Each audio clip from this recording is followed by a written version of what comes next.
For centuries, sailors told stories of monstrous creatures lurking beneath the waves, krakens, leviathans, serpents as long as ships. But what if I told you these sea myths weren't just fantasy, but inspired by real fossils and strange creatures pulled from the deep?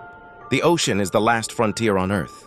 Covering more than 70% of the planet, it holds both beauty and terror.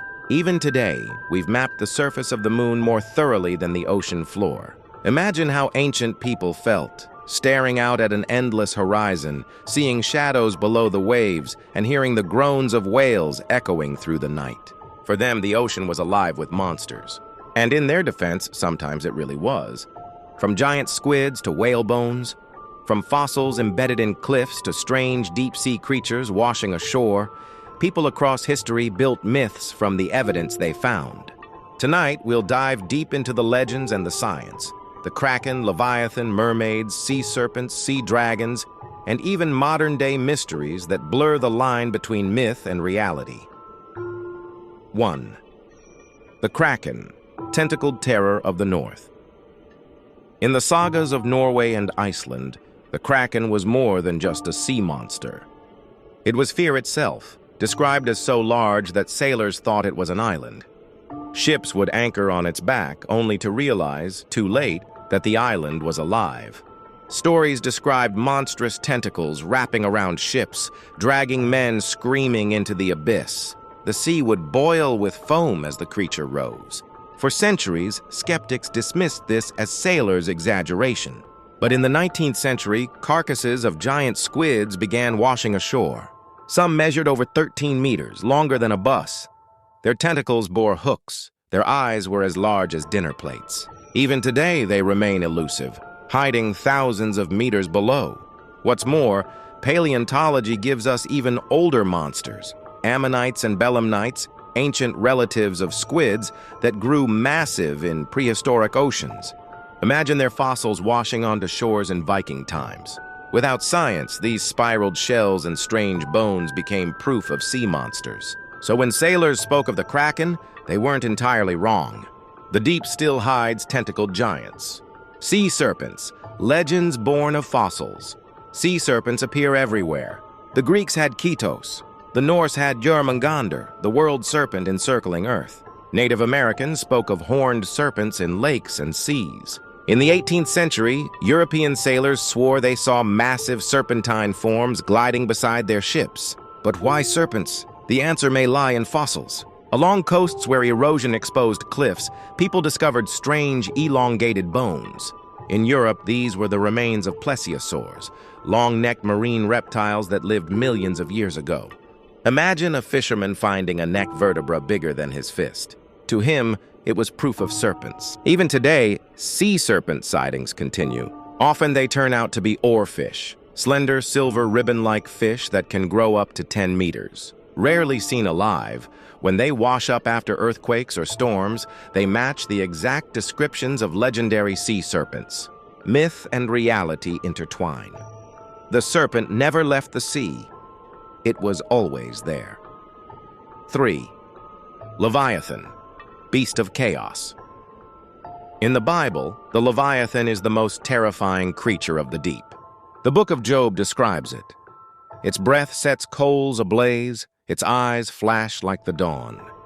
It was not merely an animal, it was chaos incarnate, the enemy of creation itself. But myths don't come from nothing. Scholars believe that ancient encounters with whale carcasses may have inspired Leviathan stories. For people who had never seen a living whale, imagine the horror of finding a massive rib cage washed onto shore, bones larger than any animal they knew. The myth grew into theology, Leviathan as a cosmic dragon. But interestingly, science later gave us a creature that fits its terror. In 2010, paleontologists discovered Leviathan melvillae, a giant predatory whale from 12 million years ago. It hunted other whales with teeth over a foot long, a true monster of the sea.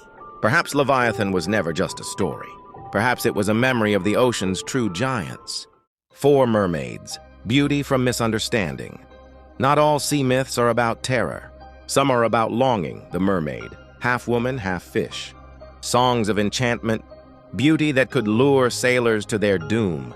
But when Christopher Columbus sailed near the Caribbean in 1493, he reported seeing mermaids. His reaction? He wrote that they were not as beautiful as legend suggested. Historians now believe he saw manatees or dugongs. These marine mammals, with their rounded faces and slow movements, might resemble human forms to sailors exhausted after months at sea. At twilight, from a distance, the illusion of a mermaid was easy to believe. Even today, mermaid myths exist in every culture. The Japanese Ningyo, the Slavic Rusalki, the African Mami Wata. Each culture gave the sea a face, sometimes beautiful, sometimes deadly. But all were born from real encounters with the unknown. Sea dragons and fossils in stone. In England's coastal towns, long before paleontology, villagers whispered of sea dragons. Fossils embedded in cliffs looked like giant lizards, their teeth sharp and deadly. Without science, they were simply called dragons. Enter Mary Anning, the fossil hunter of the early 1800s. She discovered ichthyosaurs, giant marine reptiles with crocodile-like jaws and fish-like bodies. They were predators of the ancient seas, just as fearsome as legends described. Her discoveries revived myths of dragons, but this time science confirmed them. The sea really had been filled with monsters, just not in human memory millions of years ago. 6. Globsters and the St. Augustine monster. Even in modern times, strange carcasses spark myths. In 1896, a massive decaying body washed ashore in St. Augustine, Florida. Locals called it a sea monster. It was pale, rubbery, and larger than a whale. Scientists later realized it was the remains of a giant squid. But at the time, the newspapers called it proof of sea beasts. These strange, unidentifiable blobs of flesh are called globsters, and they still wash up today. Each one rekindles the question, what monsters might still roam the deep? And 7. The oarfish, a living serpent. Of all living candidates for sea serpents, the oarfish is the strongest. With a silver ribbon-like body and a crest-like fin, it looks like a creature from myth. Japanese folklore links oarfish appearances to earthquakes and tsunamis. And even now, when oarfish appear in coastal villages, they make headlines worldwide. The serpent, it seems, is alive and well. 8. The deeper truth, myths as early science. So what do all these stories mean? Myths were never just fantasy. They were humanity's earliest science, our ancestors trying to explain the unexplained. When they found plesiosaur bones, they imagined sea serpents. When whales washed ashore, they created leviathan. When sailors saw manatees, they created mermaids. And here's the most important part. The ocean still hides secrets. We've explored less than 20% of it. Every year, new species are discovered, some stranger than anything in mythology. If a giant squid could remain hidden until the modern era, who knows what else might lurk in the abyss? So, the next time you hear stories of sea monsters, remember, they may not breathe fire or sing like sirens, but they were born from real evidence. Bones, fossils, and creatures pulled from the waves. The ocean is not just a stage for myths. It is the birthplace of legends. Now I want to hear from you. Which mythical sea creature fascinates you the most? The kraken, the leviathan, or the sea serpent? Let me know in the comments. Hit that like button if you love diving into ocean mysteries. And don't forget to subscribe for more adventures where myth meets science.